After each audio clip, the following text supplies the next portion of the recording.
Right. Tirumala శ్రీవారి భక్తులకు లడ్డూ ప్రసాదాన్ని మరింత సులభంగా వేగంగా అందించేందుకు టీటీడీ మరో కీలక నిర్ణయం దిశగా అడుగులు వేస్తోంది. లడ్డూ కౌంటర్ల వద్ద భక్తుల రద్దీని తగ్గించేందుకు నేరుగా కౌంటర్లలోనే యూపీఐ ద్వారా చెల్లింపులు జరిపే విధానాన్ని ప్రవేశపెట్టాలని టీటీడీ యోచిస్తోంది.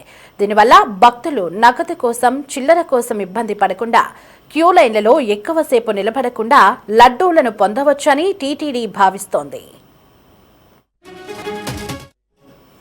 ప్రస్తుతం స్వామివారి దర్శనం అనంతరం భక్తులు లడ్డూల కోసం ప్రత్యేక కౌంటర్ల వద్ద బారులు తీరుతున్నారు. ఈ రద్దీని తగ్గించేందుకు టీటీడీ ఇటీవల కియోస్క్ మిషన్లను ఏర్పాటు చేసింది. ఈ మిషన్ల వద్ద యూపీఐ ద్వారా డబ్బులు చెల్లించి వచ్చే స్లిప్స్ ను కౌంటర్లలో చూపిస్తే లడ్డూలు ఇస్తున్నారు. అయితే ఈ కియోస్క్ల వద్ద కూడా రద్దీ పెరగడంతో పాటు కొన్నిసార్లు సాంకేతిక సమస్యలు తలెత్తుతున్నాయి. దీనికి తోడు మెషిన్ వద్ద ఒకసారి లడ్డూల కోసం కౌంటర్ వద్ద మరోసారి క్యూలో నిలబడాల్సి వస్తుండటంతో భక్తులకు సమయం వృధా అవుతోంది. ఈ నేపథ్యంలోనే టీటీడీ ప్రత్యామ్నాయ మార్గంపై దృష్టి సారించింది. కొత్త ప్రతిపాదన ప్రకారం ప్రతి లడ్డూ కౌంటర్ వద్ద క్యూఆర్ కోడ్ బోర్డులను ఏర్పాటు చేయాలని భావిస్తోంది. భక్తులు నేరుగా కౌంటర్కు వెళ్లి అక్కడే తమ ఫోన్ల ద్వారా క్యూఆర్ కోడ్ను స్కాన్ చేసి యూపీఐ ద్వారా సులభంగా చెల్లింపు పూర్తి చేయవచ్చు. దీనివల్ల కియోస్కుల ముందు నిలబడాల్సిన అవసరం తప్పుతోంది. ఈ సేవలను అందించేందుకు ఒక ప్రముఖ బ్యాంకు కూడా ముందుకు వచ్చినట్లు సమాచారం.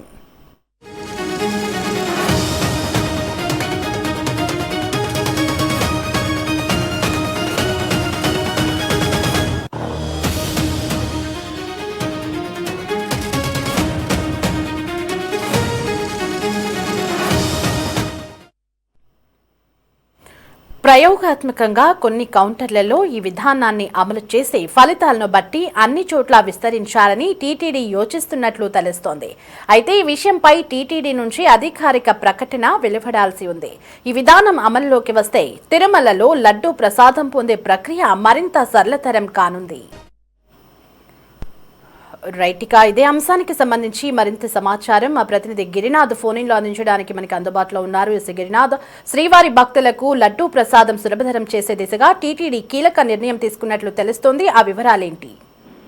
రైట్, ఏదైతే తిరుమల శ్రీవారి భక్తులకు లడ్డూ ప్రసాదాన్ని మరింత సులువు మార్గం వేగంగా అందించేందుకే టీటీడీ మరో కీలక నిర్ణయం కూడా తీసుకొని అడుగులు వేస్తున్న పరిస్థితి ఉంది. లడ్డూ కౌంటర్ల వద్ద భక్తుల రద్దీని కూడా తగ్గించేందుకే నేరుగా కౌంటర్లోనే యూపీఐ ద్వారా ఆ చెల్లింపు జరిపే విధానాన్ని ప్రవేశపెట్టాలని యోచిస్తుంది. దీనివల్ల భక్తులు నగదు కోసం, చిల్లర కోసం ఇబ్బంది పడాల్సిన పని లేకుండా క్యూలైన్లో ఎక్కువ సేపు నిలబడకుండా లడ్డూలను పొందవచ్చునేసి కూడా టీటీడీ భావించిన పరిస్థితుల్లో ప్రస్తుతం శ్రీవారి దర్శనానంతరం భక్తులు లడ్డు కోసం ప్రత్యేక కౌంటర్ల వద్ద బారులు తీరుతుంటారు.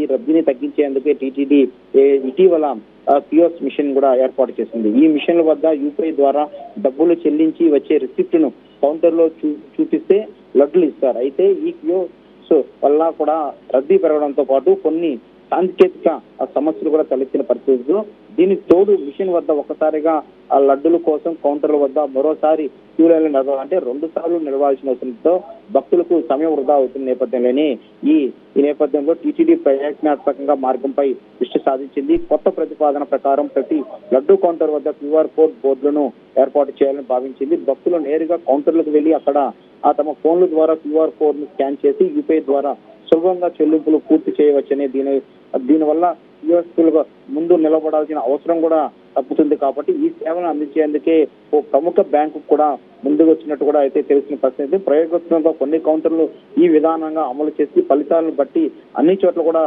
విస్తరించాలని టీటీడీ భావిస్తున్న పరిస్థితుల్లో ఈ విషయంపై కూడా టీటీడీ నుంచి అధికారికంగా ప్రకటన కూడా వెలువాల్సిన పరిస్థితి. ఈ విధానాన్ని అమల్లోకి వస్తే మాత్రం తిరుమల లడ్డు ప్రసాదాలు పొందేందుకు వచ్చినటువంటి భక్తులు అటు క్యూ లైన్లో లడ్ల కోసం ఇచ్చి తిరిగి చిల్లర తీసుకోవాల్సిన అవసరం లేకుండా అదే విధంగా అయితే ప్రస్తుతం అక్కడ ఉన్నటువంటి ఏదైతే ఆ మిషన్లు ఏదైతే ఉన్నాయో ఆ మిషన్లకు సంబంధించి కూడా అక్కడ వేచించి రిసిప్ట్ వచ్చిన తర్వాత మళ్ళా లడ్లు కౌంటర్కి వెళ్లాల్సిన అవసరం లేకుండా ఈ యొక్క క్యూ మిషన్ దగ్గర వేచి ఉండాల్సిన పరిస్థితి లేకుండా నేరుగా కౌంటర్ల వద్దకి వెళ్ళి లడ్డు తీసుకునే క్రమంలో వాళ్ళ మొబైల్ ద్వారా నేరుగా క్యూఆర్ కోడ్ స్కాన్ చేసి యూపీఐ ద్వారా చెల్లింపులు చేసి వెంటనే లడ్లు తీసుకునే సులభ మార్గాన్ని కూడా సరే ప్రవేశపెట్టడం ఉన్నది తిరుమల తిరుపతి దేవస్థానం.